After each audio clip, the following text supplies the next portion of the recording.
I'd like to start just by thanking our fans again for the turnout Saturday night. Tremendous atmosphere.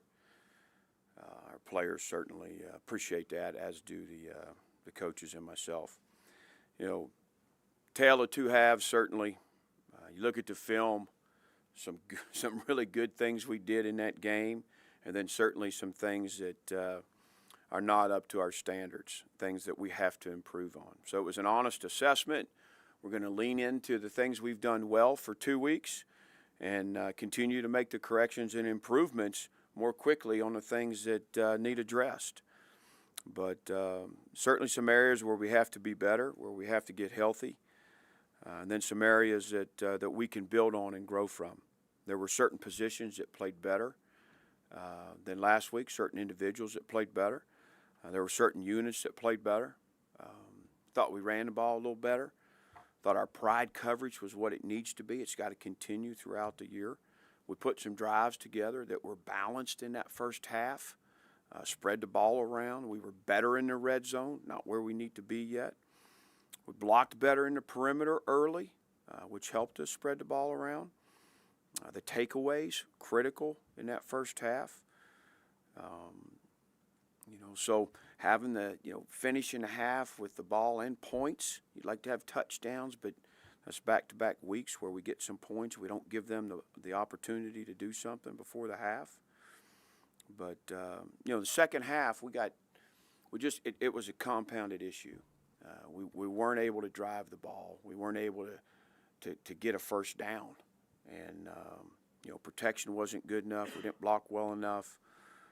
And then defensively, we got a 1st and 20, they convert. We got a 2nd and 16, they convert. We got 2nd and 18, they get it to 3rd and 7 and convert. They got 3rd and 9, they convert.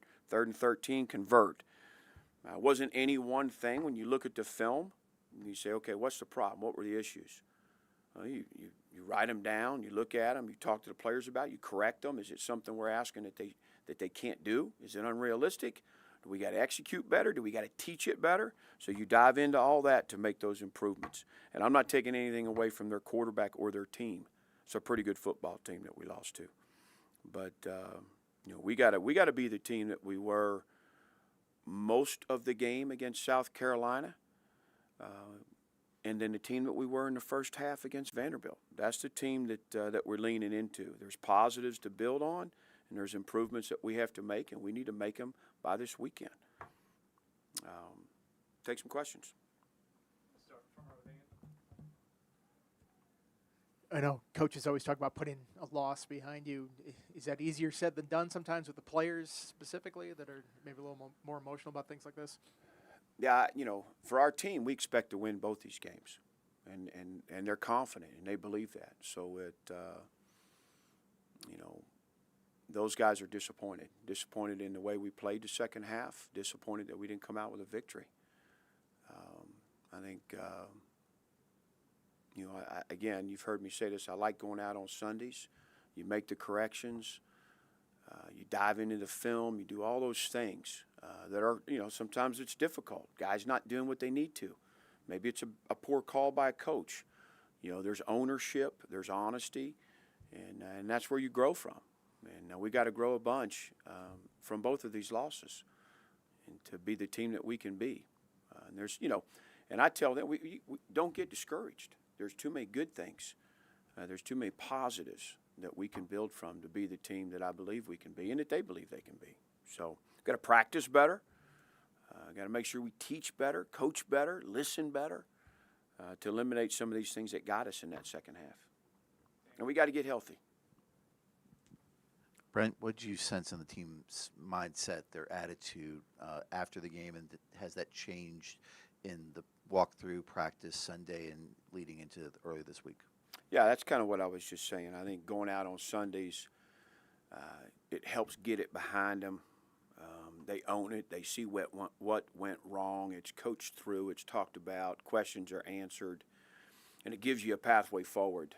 And then you start working on the next group because there's not much time. It's 6 days. Certain things are going to carry over that you have to improve on regardless of who you're playing. And then certain things you got to get ready for that next opponent that's different. We'll go David and then Eric. you were talking about defensively, it wasn't one thing. Did you feel like watching the film that a lot of these are things that you guys can correct and get better, that it wasn't like over the super complicated things? Yeah, those are the things that I ask as a head coach. Were we asking them too much? You know, was it if this then that? Are we asking things of guys that aren't realistic? Are we asking things of guys that don't have the skill set to do it? Let's make sure that what we're asking to get done is executable and and fair to ask of these players and of the scheme. And really, when you went around the film, on my notepad, there's 11 different things that caused us trouble. It wasn't any one thing in the second half defensively. For me, Pavia is going to make his plays, but when you got opportunities where you got him second and extra long, you got him third and long. I mean, you got to get off the field on a couple of those occasions, and that can swing the half. You got to convert. You got to earn that first down and extend things. So again, it just compounded each other. But I love the way we kicked the ball. I love the way we protected, covered. There was a lot of good things. I thought the way Terrion and Hawkins ran the ball, and we did some things there. Kyron's runs, impactful in the game. So we got to build on it. Coach, I know coming off of a loss, a lot of coaches talk about trying to build small wins throughout a week leading up to the game. Are you one of those coaches that kind of looks at that in terms of how practice and everything looks and the way you approach it and look for some small wins there? Yeah, always. I think you guys know I'm always going to find the positive. I think the guys need to, the external noise is always, if you lose, it's negative. I don't want them listening to that, listen to what's fair, where the expectations weren't met, where we have to be better. You see it, we see it, as coaches and players. And but let's not lose sight of the team that we've been at times also that's a pretty good football team. I know it's early in the week. Any update on Garrett or Cunningham, their status going forward? No, we'll learn more today. Obviously those two guys are critical. I look out there in that second half, we got 3 redshirt freshmen, against a pretty experienced group. But, Johnny's tough, Mont's tough. If those guys can go, they'll go. Johnny's kind of, that left tackle spot. We moved Tomas over, put Aiden at right. We're going to look at a couple things, but we won't know exactly what we need to do until we know who we have. Besides just getting healthy, are there things you can do to help that group along from a schematic standpoint? Yeah. Do you have to hold more guys in for protection? What needs to be done there? Yeah, we're looking at all that, Andy, to be honest.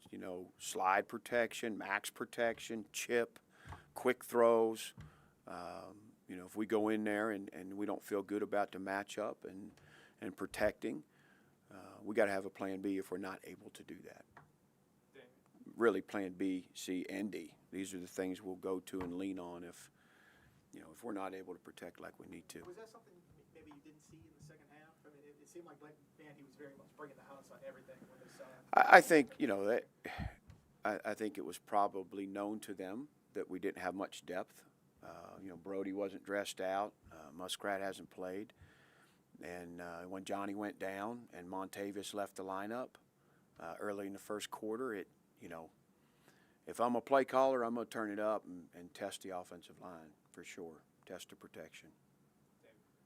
Still on the offensive line, you mentioned the second group just hasn't had the experience yet. Was it good to at least get Ricard and Lynch in there and get them some fire? Absolutely. That's the positive. That's the silver lining. Those guys had to play against a pretty good group.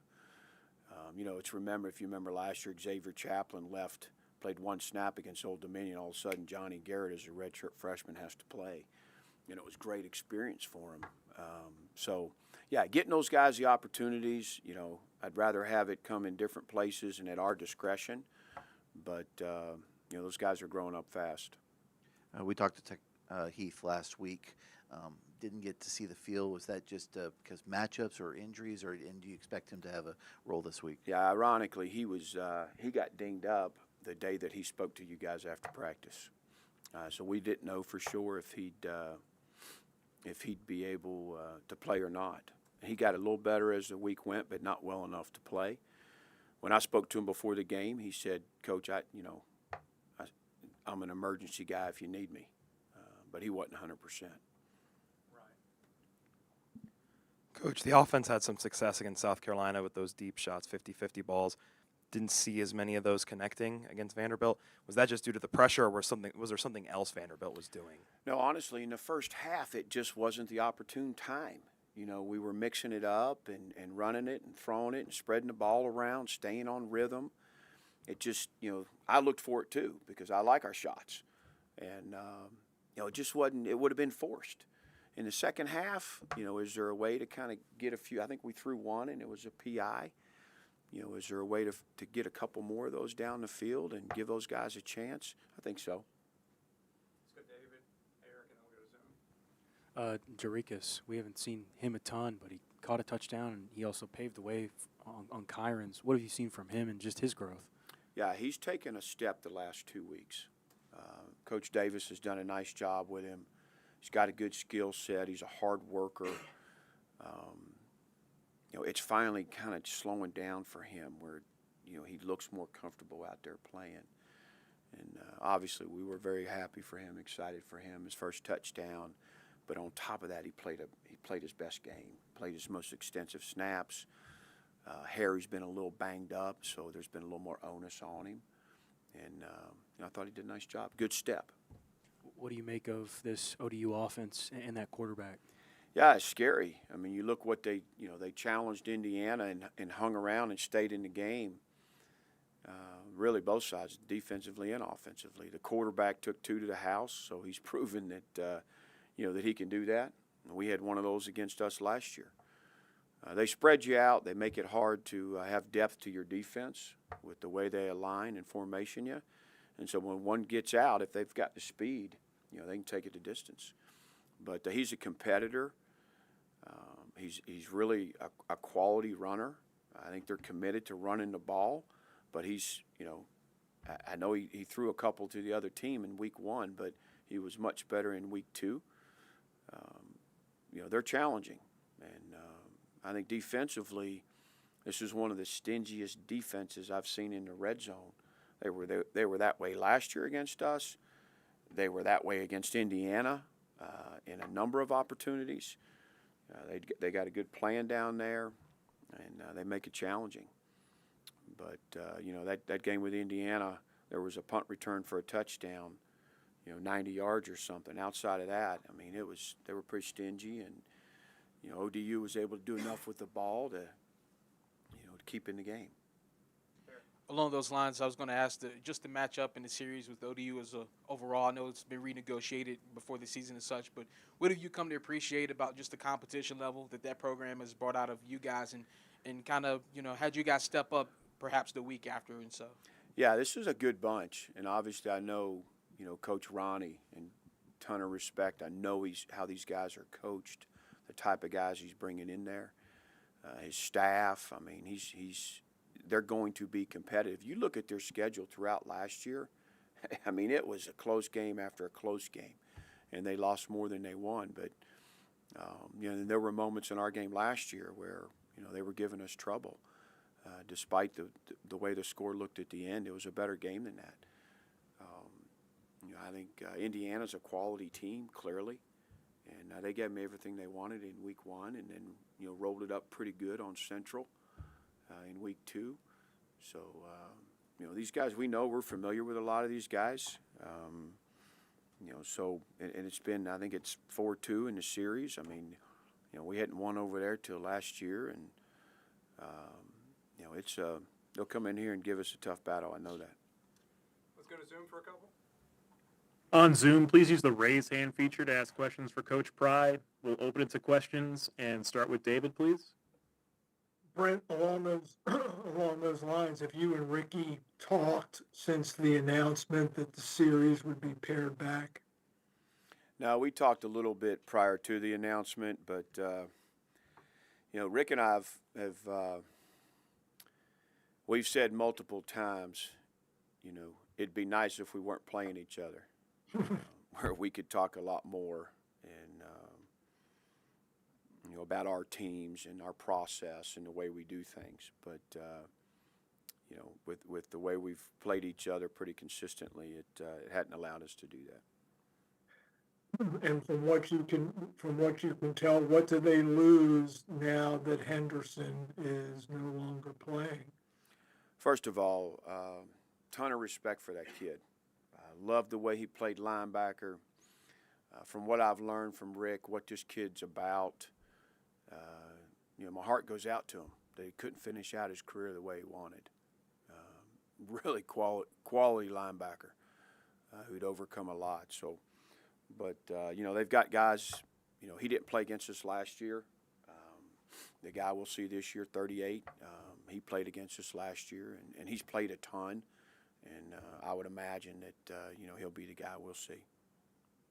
As you went through what you called your honest assessment of Saturday, at any point in the second half, did you have reason to question effort?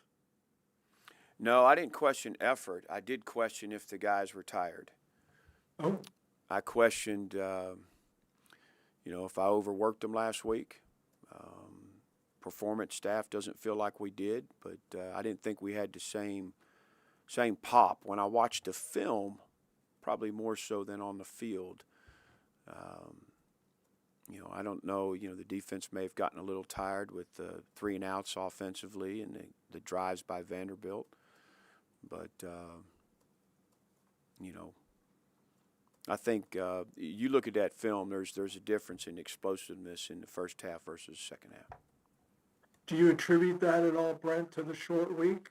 I'm not going to say that. The sports science would say no, Okay. that we did the right things. I met with those folks every day last week, making sure we weren't overdoing it. And had a meeting yesterday, talked with Kelsey and Ferg this morning. They don't feel that way. So more than, me saying that's really by what I see on that film, kind of what I felt a little bit. It was good to have an off day yesterday. We didn't have one last week, so it was good to have an off day. Thank you. Any final questions for Coach Pry on Zoom? Okay, Travis. You mentioned 2 different halves for the team, drones included in that group. How do you assess Kyron through a couple games here where you're working behind kind of a patchwork offensive line? Yeah, I think he looked more like himself in the first half. He gains confidence when he runs the ball effectively, and he did that. Down there in the red zone, I think he had 3 straight carries.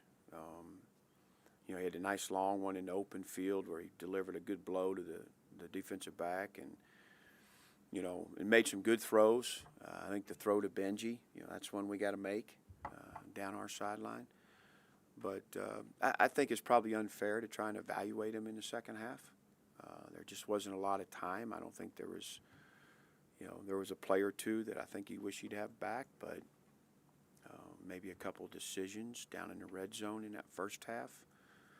But, certainly he's got to continue to improve. But much like our team, there's moments in both these games where I'm very proud and pleased with what he's doing. We just got to get it more consistently and be, he's got tremendous potential. And, to get him, like I've said all offseason, to reach that potential is good for him and really good for us. Thanks, Coach. All right, thanks, guys.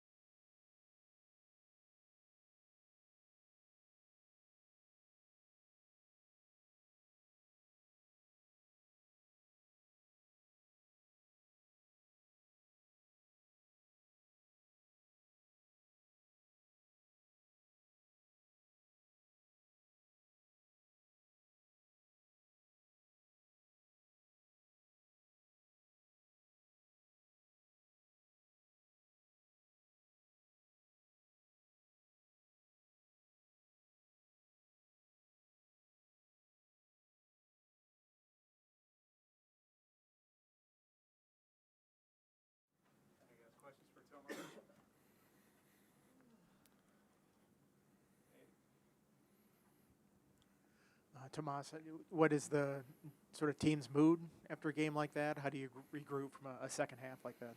Yeah, you never want to start the season 0-2, but something that I'm really proud of this team is just that we stick together in the locker room. We've done some good things in both games, but it's just sticking together and figuring out what we have to work on and coming out this week and showing we can do it. So, what was the mentality like on the offensive line? They're having to, I guess, switch some puzzle pieces around. You moving over to the left side in that second half and trying to make it work as best you guys can. Yeah, the mentality is just next man up.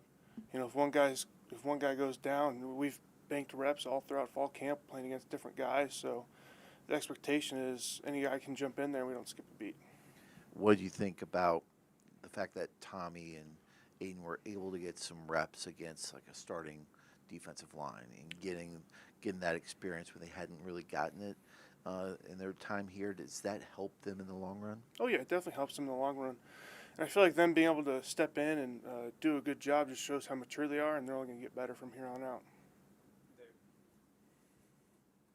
What was Coach Moore's message to you guys? Just turning the page to ODU and some uncertainty about who's going to play, but kind of next man up, like you said. Right, the mentality Coach Moore comes out with is just like football's a violent sport. You never know what's going to happen during a game, and like I said earlier, it's just the next man up mentality. We got banked reps playing with each other, so it's just hopefully, or the expectation is not to skip a beat no matter who's in there. You guys moved the ball pretty well at times in the first half. What do you feel like was missing a little bit in that second half? That second half, I just feel like obviously in the first half we did good things offensively, but we just have to football's a four-quarter game. We have to put together 4 good quarters, and that's something that we just need to work on this weekend and go out and do this Saturday. Did you guys sense that Vandy knew you were shorthanded on offensive line in the second half? It seemed like they really brought a lot of pressure at you guys in that second half. I don't know if they felt like they were young guys or not, but I just feel like, again, like I said earlier, it's next man up mentality, and then we just can't skip a beat on offense. And I feel like we didn't help ourselves by having 3 and outs, and that's something we have to work on this week. You played a lot of left guard in the past. You played a lot of right tackle in the offseason. Now you're left tackle in the last game a little bit. What is it like moving around to those different positions? Is that an easy transition between the 3? I feel like normally I would say it's not an easy transition, but how Coach Moore sets us up in practice, he makes sure guys are going multiple positions, so in case that does come up, we don't skip a beat during the game. How much work had you gotten at left tackle before? Coach Moore did a really good job splitting reps throughout practices during fall camp, so I've gotten work at every position, and I can say the same for other guys too. So certainly there's different elements to playing those. At guard, you got help on both sides. How strange is it being at tackle for you? How comfortable is it for you not having help on the outside like that? Yeah, when I first got here, making the move out to right tackle was a little uneasy, but throughout spring ball and fall camp, I just really settled into that role, and I'm comfortable in it.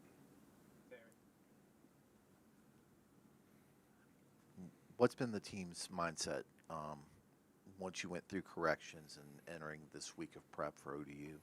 The mentality is just you got to learn from your mistakes, and you can't dwell on last week's loss too much because we have a game this week, and it's a good opponent. We just have to go out and make the preparations and prepare to win the game. What have you seen in ODU's defense? Yeah, they're a good defense. They have really good players, 43 and 98. Started watching a little bit on them yesterday. We just have to prepare like it's any other game and just put our best foot forward.